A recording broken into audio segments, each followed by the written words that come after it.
So, Adama, you were scheduled to fly out of Caracas today. What happened? Got to the airport and was told that all of the flights were canceled for today. Subsequently heard that the American flights were canceled until Friday. The reasoning was that supposedly the American pilots, and that hasn't been verified yet, but they have raised some questions about safety and security flying into Venezuela, which I find to be sort of outrageous, since I'm at the airport, everybody else is flying in and out of Caracas, but the American pilots are scared to fly into Caracas. I mean, this is absolutely ridiculous, but it's part of the process of manufacturing a crisis, the target being primarily the U.S. population. And so either the pilots themselves or through manipulation have joined in this effort to smear the Venezuelan government and the people of this country, and to create this artificial crisis in order to do what we don't know. Thank you. Kevin? Good points. I know that, the day I flew on March 9th, my flight from Miami was first delayed 3 times by American Airlines with the explanation that there was no electricity at Caracas Airport, even though I verified with sources in Venezuela that there was enough electricity for flights to be landing and taking off. And then they've just flat out canceled it. So I had to scramble to buy a new ticket last minute with Copa Airlines, which had no problem whatsoever from Panama flying into Caracas. You had the same experience one day later. Can you explain? Exactly. We had the same experience. Margaret Flowers and I were traveling for this peace delegation meeting. American Airlines canceled the flights and made it very hard for us to reschedule the flights through Panama through Copa Airlines. And they even said that no other airline was flying, and they allegedly tried to get through to the airline and they didn't pick up the phone. Margaret Flowers was able to get through and reschedule our flight through Panama and get here with no problem. We got to the airport and survived the landing. It was a relatively smooth landing, and the airport got through immigration, passport control, and made it to the city. The city is actually doing well. All the fears we hear of starving Venezuelans, I saw none. Homeless Venezuelans, I saw none. I saw no beggars. I can tell you in Baltimore we see many homeless and we see many people asking for food and money along the streets. I didn't see any of that in Venezuela. There's no crisis here.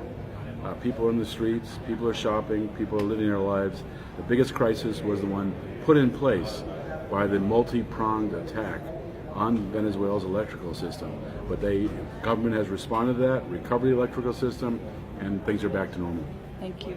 Margaret, did you want to add anything either about the American Airlines having canceled multiple flights or anything related to this? I mean, I can just say that, we flew from Baltimore to Miami on March 9th, intending to leave early in the morning on March 10th, had our flights booked, and, we then got the message that they were canceled.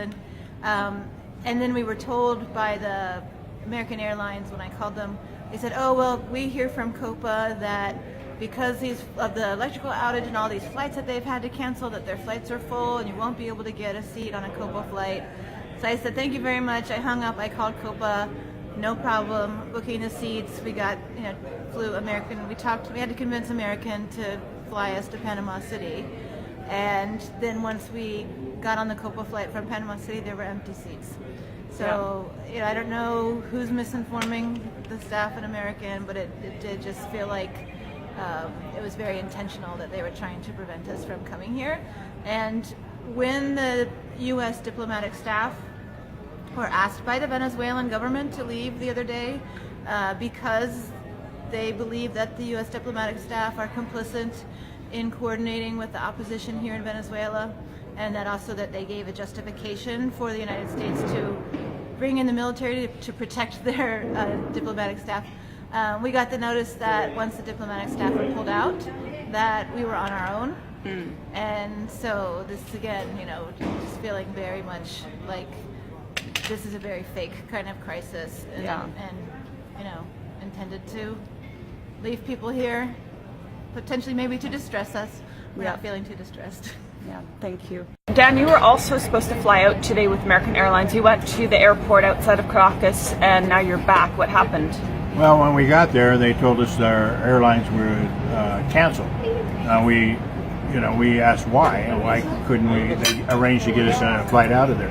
They told us that there was the pilots union who are basically striking and canceled the flight, asking to find out why are they doing this. Was this because they're supporting Venezuela, or because they are supporting the president in his actions? We don't know. We kind of get the feeling it's a reactionary action by the union in supporting the president and taking a side against Venezuela. I have no real idea, but Yeah. that's just a feeling. The main thing is that we're being stranded here, and I think American Airlines owes us to have flights out of here, whether it's to Panama and using another airline to get us back to the U.S. We have family and people there. I'm also diabetic. I have medicine that I only brought to be here so many days, so I'll be running out of my medicine, and it's important that I get back home and so I can have my medicine for my diabetes. And it's worth mentioning that due to the criminal Western sanctions on Venezuela, it probably or could be difficult for you to find the medication you need. That is correct, yeah. Yeah. Yeah. Because people don't really think about the effects of the sanctions, but it's not just on President Maduro, it's on goods coming into Venezuela. Well, we actually had an interview with economists dealing with the issue of the pharmacies and the various medications that were not available to them, especially since they import most of their medical supplies that they need.